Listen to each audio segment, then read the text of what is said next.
1989, philanthropic leaders and county leaders joined together to create Invest in Children, our unique public-private partnership that is now nationally recognized and that has changed thousands of lives. Our community is the after picture in this video you just watched. This year, Invest in Children has been recognized with 2 awards, one local and one national. We're very proud to have received the Roslyn Z. Wolf Award for Youth, Family, and Education from the National Council of Jewish Women Cleveland section, and the Partnership Organization Award from the National Network of Partnership Schools at Johns Hopkins University for Universal Pre-K's Healthy Bodies, Healthy Minds program. This recognition comes because the statistics have changed, the stories have changed, and we know many children have a bright future because of Invest in Children. I'd like to share with you some numbers and some stories.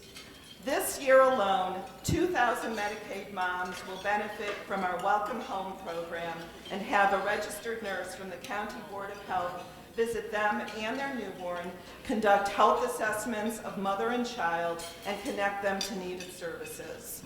A few months ago, I had the opportunity to shadow a nurse who's actually here with us today. And on one of the visits, she found an umbilical hernia and explained to the 17-year-old mother, not unlike the mother you saw in the video, what it is and why it's important to take the newborn to the doctor and ask about it. In our earlier research, we had found that health issues such as these were identified and addressed in 39% of these newborn nurse home visits. We are changing futures. 1,266 children entered one of our universal pre-kindergarten programs this fall and will have high-quality, affordable preschool. Our evaluation shows that on average, these children enter kindergarten with higher scores on their kindergarten readiness assessment than their peers.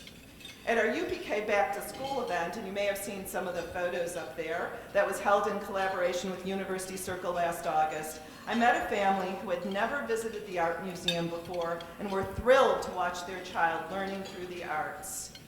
You may have seen the faces of both parents and children as their child played a violin for the first time, courtesy of the music school settlement. We are changing futures. Our Help Me Grow County Home Visiting Program receives 75% of its referrals from the Department of Children and Family Services. But these referrals are sent before abuse or neglect has occurred. We will serve nearly 1,000 families in that program next year. We are changing futures. Annually, over 1,100 children benefit from our special needs child care program, allowing them to remain in their child care setting despite a serious behavioral or medical challenge because of the technical assistance and training the child care providers receive. We are changing futures. Nearly 3,000 young children with a confirmed delay or disability receive service coordination home visits from Help Me Grow to ensure the child and family receive the early intervention and supportive services needed to address the delay. We are changing futures. 380 children with socio-emotional challenges who received treatment through our early childhood mental health program showed a 32% decline in behavior problems. We are changing futures.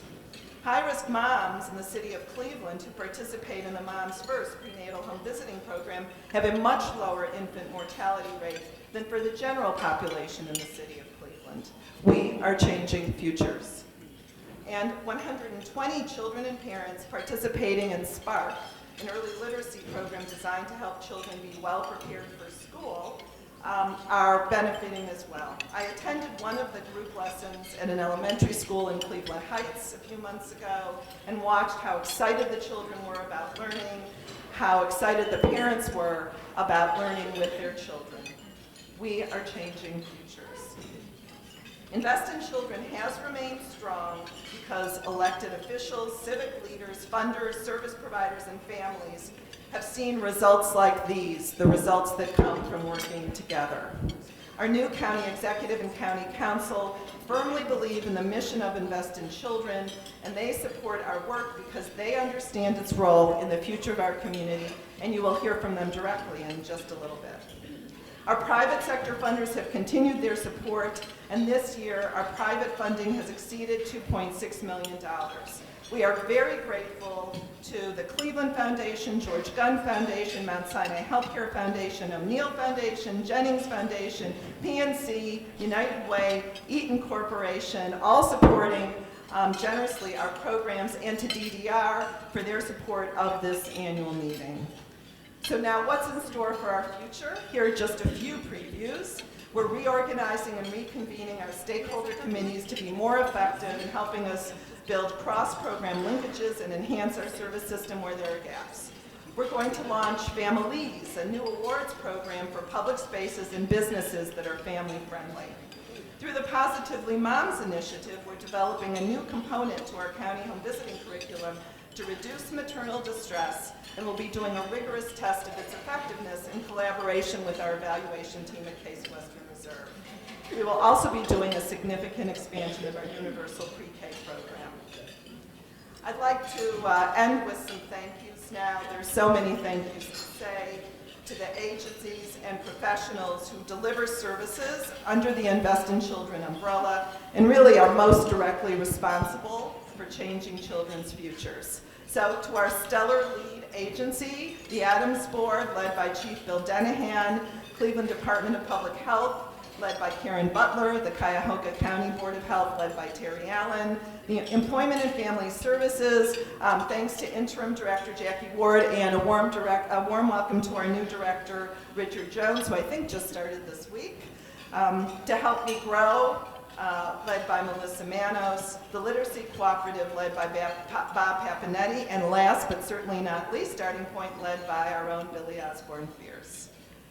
There are over 50 community agencies working with families as well. And if we could just take 1 minute, if you are a person, a professional who works directly with families under Invest in Children, can you stand for a minute? You're not, we can't name you, but we can recognize you and give you some applause. So please stand if you provide services to families.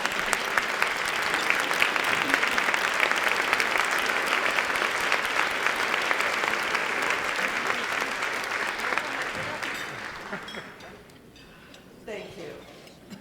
I also wanted to say, working with us since our inception is our fantastic evaluation team at Case Western Reserve, led by Drs. Claudia Coulton and Rob Fisher. I want to recognize my team, the Office of Early Childhood. They made this meeting possible. They make the work of Invest in Children possible every day. Bob Stave, Magda Gomez, Helen McCoy, Marcos Cortez, Nakia Robinson, and Anju Abdullah, and Mary Delaney. And both Magda and Mary were the dynamic duo in making sure that the events today went well. So thank you to all of them.